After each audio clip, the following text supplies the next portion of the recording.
ካህናት ልብሰ ተክህኖን አንስተው ሲያደርጉት ከነሱ የተሻለ ካለ ያስባርኩታል።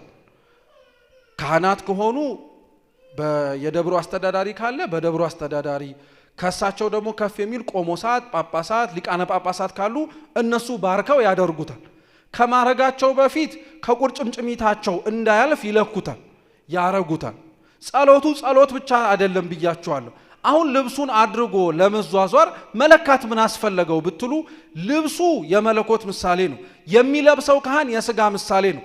ልብሱን ሲያደርገው ሥጋና መለኮት ለመዋሃዳቸው ምሳሌ ነው። ልብሱ እንዳያጥርም ልብሱ እንዳይረዝምም የሚፈለገው መለኮትና ሥጋ ፍጹም ተዋህዶን ያላቸው እንጂ አንዱ በልጦ አንዱ አንሶ እንዳልሆነ ለማጠየቅ። እየሰማችሁ ነው? ጥሩ። ልብሳቸው ላይ ስትመለከቱት ደግሞ ካህናቱ በተለየ መልኩ ካባ ላንቃ ይጨምሩበታል። ወይንም ደግሞ ከፊት ለፊታቸው ረጅም የሚያደርጉት ነገር አለ አይደል? አይታችሁት አታውቁም? ካባ ላንቃ ነው የሚባለው። ያ ልብስ የወንጌል ምሳሌ ነው።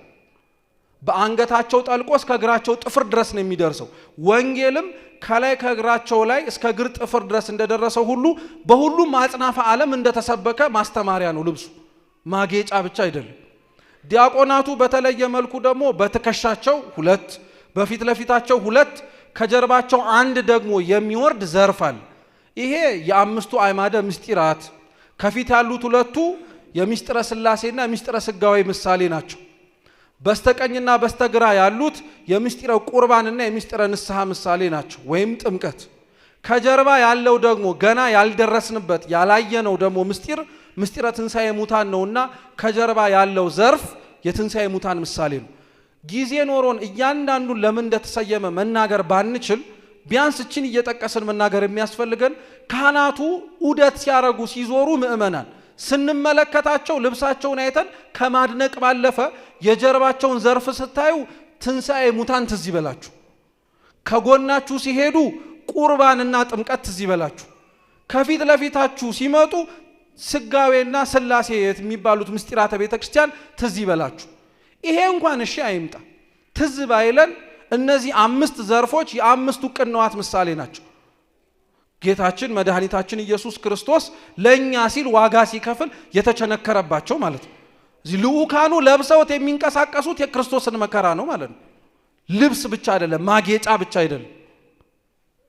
ይህንን ለብሰው ወደ ቤተ መቅደስ ገብተው ጸሎቱን ሲጀምሩት ከቤተልሔም ወደ ቤተ መቅደስ ነው የሚመጡት። ቤተልሔሙ ክርስቶስ ለተወለደበት ምሳሌ ነው። ስሙ ራሱ ምንድነው? ቤተልሔም። ቤተ መቅደሱ የቀራንዮ ምሳሌ ነው። ለዛ ነው ልዑካኑ ወርደው ወደ ቤተልሔሙ ህብስቱንና ወይኑን መስዋዕቱን ይዘው ተመልሰው ወደ ቀራንዮ የሚመጡት። ለምን? ጌታችን ኢየሱስ ክርስቶስ አሁን ያነበብኩላችሁ ክፍለ ምንባብ ላይ በምሴተ ሐሙስ ሥጋውን ደሙን ከሰጣቸው በኋላ ቀጣይ ቀን ዓርብ ምን እየተደረገ ነበር? ይሄው ምልክት እኮ ሰጣችሁ። ምን እየተደረገ ነበር? እየተሰቀለ ነበረ። የተሰቀለው ቀራንዮ አይደለም? ህብስቱን ወይኑን ይዘው ከቤተልሔም ቤተ መቅደስ የሚመጡት ፍጹም ጌታችን ኢየሱስ ክርስቶስ እንደሚወደን እስከምን ደረጃ ድረስ ለኛ ያለውን ፍቅር ያሳየን ሥጋውን ደሙን እስከ መስጠት። እኛ ለምንወደው 1000 ዓመት እንሞትልሃለን ብለን እንሞት ይሆን?